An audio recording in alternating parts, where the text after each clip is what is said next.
आज के सेशन में हम लोग प्रूव करने चल रहे हैं आधार ए पर लवगणक ए का मान 1 कैसे होता है। मतलब log of a to the base a equal to 1। अगर ऐसे कोई फॉर्म हो log का या ऐसे लिखा हो, इस फॉर्म में कोई log लिखा हो जिसकी वैल्यू 1 क्यों आती है। अगर लिखा हो log 2 ऐसे लिखा हो जिसकी वैल्यू 1 क्यों आएगी। अगर लिखा हो log इसकी वैल्यू 1 क्यों आएगी। इस फॉर्म में जब भी लॉग होता है तो इन सब की वैल्यू 1 कैसे आती है और क्यों आती है, हम लोग चल रहे हैं इसका प्रूफ देखने। तो आइए देखते हैं ये आता कैसे है। ठीक है, आओ स्टार्ट करते हैं कि वहां पर 1 कैसे आएगा। अगर ये है आधार 10 पर लवगणक 10 का मान 1 कैसे आता है। आधार 2 पर लवगणक 2 का मान 1 कैसे आता है। आधार 1000 पर आधार 100 पर लवगणक 100 का मान 1 कैसे आता है। या कहीं लिखा हो आधार x पर x का मान 1 कैसे आता है। ये सब कुछ हम चल रहे हैं आपको दिखाने की कैसे आता है। आइए स्टार्ट करते हैं और हम देखते हैं कि ये फॉर्मूला कैसे आया है, फॉर्मूला कैसे बना। तो 1 कैसे लिख देते हैं डायरेक्टली। आओ देखते हैं। सपोज करो हमारे पास क्या है, हमने लिखा है log, हमने लिख दिया log 2 इक्वल टू 1 लिख दिया ना। इसको बदलो घातांक रूप में। इसको बदलना है हमें किस रूप में, इसको बदलना है घातांक रूप में। अगर आपको बदलना आता है तो अच्छी बात है, नहीं आता है तुम्हारा प्रीवियस लेक्चर देखो कि इसको घातांक रूप में बदलना कैसे है। तो आइए देखते हैं और इसको बदलते हैं घातांक रूप में। भाई मतलब इसको कैसे बदलेंगे। ये होगा, ये इसको बोलते हैं हम लोग बेस बोलते हैं। ये होता है बेस, ये होती है पावर। नहीं समझ में आता तो प्रीवियस लेक्चर देखो। ये होता है अपना रिजल्ट।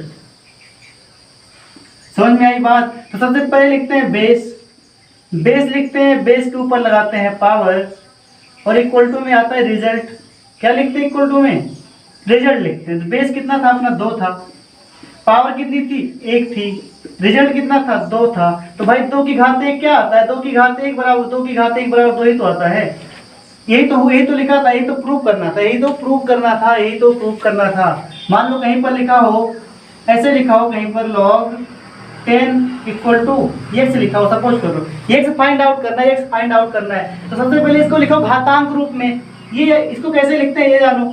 ये होता है आधार, ये होता है आधार, आधार पर लगाते हैं पावर। मतलब 10 था आधार, इस पर लगा दो पावर, इक्वल टू कर दो रिजल्ट के 10। इसको क्या लिख सकते हैं 10 बराबर 10 की घात x बराबर 10 की घात 1। आधार बराबर है तो x बराबर 1 आ जाएगा। 1 x बराबर 1 मतलब x बराबर क्या आ गया 1 आ गया। आई थिंक आप बात समझ रहे हो, बात समझ में आ रही है कि नहीं भाई। कोई भी संख्या हो, कोई भी संख्या हो, कहीं पर लिखा हो, सपोज कर लो लिखा हो log of x to the base x equal to 1 कैसे आया। अब देखते हैं भाई कैसे आया। हमने आपको बताया है, हमने पिछले लेक्चर्स में, पिछले 2-3 लेक्चर्स में आपको बता दिया है, कभी भी लॉग फॉर्म में अगर कोई भी लॉग फॉर्म में कोई संख्या दी हुई है तो उसको घातांक में या एक्सपोनेंट फॉर्म में कैसे कन्वर्ट करना है हमने आपको बता दिया है। तो आप देखते हैं कैसे करेंगे। ये हुआ बेस, x हो गया बेस, ये हो गई पावर, इस पर लगा दो पावर इक्वल टू में x, और x की घात क्या, x की घात 1 बराबर x, यही तो आएगा। इसलिए इसको हम क्या डायरेक्टली फॉर्मूला यूज कर लेते हैं हम लोग इसका। अब मान लो इसको घातांक रूप में लिखना हो, सपोज इसको लिखना है घातांक रूप में, इसको लिखना है घातांक रूप में। ये बेस होता है, ये पावर होती है, इस पर इसकी घात लगाते हैं तो 1 की घात 1 बराबर कितना आएगा 1 ही तो आएगा। तो यही तो है, यही तो ये लिखा है भाई, यही तो लिखा है, यहीं से आता है। इसीलिए जब भी सेम बेस पर सेम लॉग की वैल्यू निकाली जाती है तो 1 आती है। और लघुगणक क्या है मैंने बताया है, log is a tool to find out power। I mean power या घात निकालने का एक टूल है। लॉग क्या है, पावर या घात फाइंड आउट करने का एक टूल है। एक टूल मतलब एक यंत्र है, एक फॉर्मूला समझ सकते हैं। लॉग से हम पावर निकालते हैं बहुत आसानी से। यहाँ समझ लो पावर ही आ रही है, इसका मतलब ये है लॉग मतलब आधार ए पर ए का लवगणक बराबर 1 का मतलब है कि log 1 की घात 1 बराबर 1 ही तो आएगा। इसका मतलब ये कहीं पर लिखा है 2 की घात 1 बराबर क्या आता है 2 आता है, 2 की घात 1 बराबर 2 आता है, 3 की घात 1 बराबर 3 आएगा, 4 की घात 1 बराबर 4 आएगा, 5 की घात 1 बराबर 5 आएगा। समझ रहे हो बात को। अब कोई बोले इसको आपको लॉग रूप में लिखना है, कहीं सपोज करो लिखा है 5 की घात 1 बराबर 5, कोई बोले इसको लॉग रूप में लिखो। लॉग रूप में लिखना तो हमने बताया ही था, हमने लॉग रूप में लिखना आपको बताया है। कहीं पर लिखा था, सपोज कर लो लिखा है 5 की घात 1 बराबर 5, ये घातांक रूप है। लॉग रूप में कैसे लिखते हैं हमने बताया था, लिखते हैं लॉग लिखेंगे, यहाँ पर लिखेंगे बेस, यहाँ पर लिखते हैं रिजल्ट एंड यहाँ पर लिखते हैं पावर, यहाँ पर लिखते हैं पावर। अब यहाँ पर देखो क्या है, यहाँ पर जो ये 5 है ये हो गया अपना बेस, जो 1 है 1 अपना हो गया पावर, 1 क्या हो गया पावर, और ये 5 जो है ये हो गया अपना रिजल्ट। क्या हो गया रिजल्ट। अब भाई लिखते चले जाओ, सबसे पहले लिखो लॉग, बेस क्या था 5 था, रिजल्ट कितना था 5 था, वो भी लिखो। तो भाई पावर क्या हो जाएगी, एक ऐसे तो लिखोगे। इसी तरह 4 को लिखना हो तो 4 को भी ऐसे लिखेंगे लॉग 4, यहाँ पे 4, यहाँ पर पावर 1 आ जाएगी। 3 को लिखना हो तो क्या होगा, 3 को लिखना हो तो क्या होगा, यहाँ 3 आएगी, यहाँ पर 1 आ जाएगा। मान लो 2 को लिखना हो तो क्या आ जाएगा। आई थिंक आपके लिए भलवा हो चुका है ये सब। आप चुटकी बजा के निकालोगे, कोई भी संख्या हो आप तुरंत बता दोगे कि लॉग को हम घातांक को लॉग में कैसे लिखेंगे और लॉग को घातांक में कैसे लिखेंगे। आई थिंक इतना तो प्रूव हो गया, इतना फॉर्मूला प्रूव हो गया ना। आगे बढ़े, इसको बताएं log 1 की वैल्यू 0 कहाँ से आई। आओ देखते हैं भाई, log 1 की वैल्यू 0 कहाँ से आती है।